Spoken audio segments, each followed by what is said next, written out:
You've probably felt it, that invisible wall between you and the people you care about. You try to open up, but something holds you back. You feel misunderstood, unseen, or maybe just alone, even when you're surrounded by people. And no matter how hard you try to be closer, something always gets in the way. That something isn't bad luck. It's not your personality. It's not even the people around you. It's deeper. It's your attachment style. And it's quietly shaping every relationship in your life.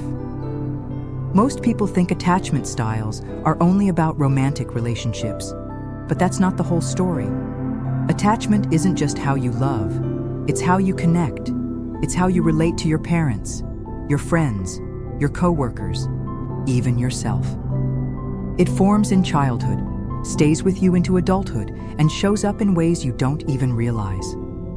The way you react when someone pulls away, the way you over-explain when you feel misunderstood, the way you shut down during conflict or stay silent to avoid disappointing someone. These reactions feel automatic, but they're not random. They're part of a pattern, a survival strategy your younger self developed. And unless you understand that pattern, it will quietly rule your life. What is an attachment style? Attachment styles are emotional blueprints. They're the internal rules you learned as a child about how to get your emotional needs met, or how to hide them when they weren't safe. They shape how safe you feel expressing your emotions, how much you trust others, how much space or closeness you can handle, and whether you feel worthy of being loved without performing or proving yourself. There are 4 main types of attachment: secure, anxious, preoccupied, avoidant, dismissive, disorganized, fearful, avoidant. Each one has a different story to tell, and once you understand your story, you can rewrite it too. Secure attachment. Let's start with the one we're all striving for. Secure attachment. These people feel safe being close to others and being on their own. They can ask for help, set boundaries, handle conflict, and trust others without constant fear of being hurt or abandoned. They were usually raised in environments where their needs were met consistently. They were soothed when they cried, heard when they spoke, valued for simply existing, not just for what they did. If this sounds like you, your relationships probably feel stable, even when they're not perfect. But for most people, that's not the case. Anxious attachment. People with anxious attachment are constantly worried about being abandoned or rejected. They feel deeply, connect quickly, and crave reassurance. But here's the catch.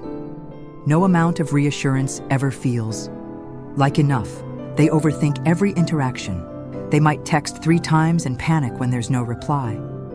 They replay conversations for signs they messed up. They might even try to earn love by people-pleasing, over-explaining, or shrinking themselves to keep others close. Why?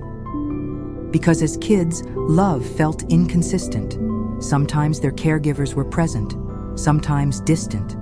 So they learned to stay hypervigilant, constantly scanning for signs of abandonment. This doesn't just show up in dating. They might get deeply attached to a friend, feel hurt if someone forgets to include them. Take silence as a sign that something is wrong. It's exhausting, and it's not your fault. Avoidant attachment. Then there's avoidant attachment. The ones who say they're fine when they're breaking inside. The ones who withdraw when things get too emotional. Who believe the only way to stay safe is to stay distant. Avoidantly attached. People were often raised in homes where emotions weren't welcomed. Maybe their parents were emotionally unavailable. Maybe they were told to toughen up, stop crying, or go to your room whenever they had big feelings. So they learned, if I don't need anyone, I won't be disappointed. They become masters at self-sufficiency, hyper-independent. But under the surface, they crave closeness. They're just terrified of what it might cost. In friendships, they might ghost when things get too close. In families, they avoid emotional conversations.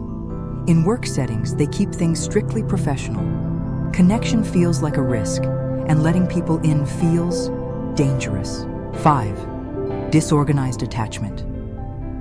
And then there's the hardest one, disorganized attachment, also called fearful avoidant. This person wants connection, but fears it at the same time. They crave love, but don't trust it. They try to get close, then panic and push people away. This attachment often forms in environments that were abusive, traumatic, or deeply unpredictable. Love and danger were tied together. The same person who comforted them might have also scared them. So they live in a tug of war. Come close, no, stay away. Help me, no, you'll hurt me. In friendships, they may lash out or withdraw without warning. In family dynamics, they may carry guilt, shame, or rage they don't know how to process. They often feel like they're too much and not enough at the same time. But here's the thing, they're not broken, they're just trying to survive a world that never felt safe. How it shows up. In everyday life, your attachment style isn't just a label. It's the lens through which you see the world. It influences how you handle conflict with your parents, how you open up or shut down with friends, how you take feedback at work, how much trust you give or hold back, how you react to silence, rejection, or closeness. Ever been told you're too sensitive, or that you're cold, clingy, or hard to read? That's not your identity. That's your attachment style speaking. A wounded part of you that learned certain behaviors to stay safe. But safety isn't the same as peace, and protecting yourself isn't the same as healing. Healing your attachment style. The good news? You can rewire your attachment style. This isn't permanent. You're not stuck. You're not doomed. And you don't need someone else to fix you. Healing starts with awareness. Start noticing your patterns. Do you shrink yourself when you fear rejection? Do you numb out when conversations get emotional? Do you feel panicked when people take space? These aren't personality flaws.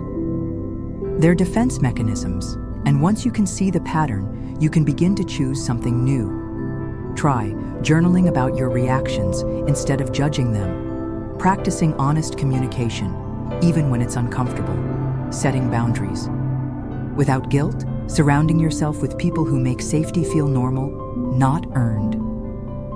Therapy helps, self-reflection helps, but most of all, patience helps, because you're not just learning how to connect, you're unlearning years of disconnection. Understanding.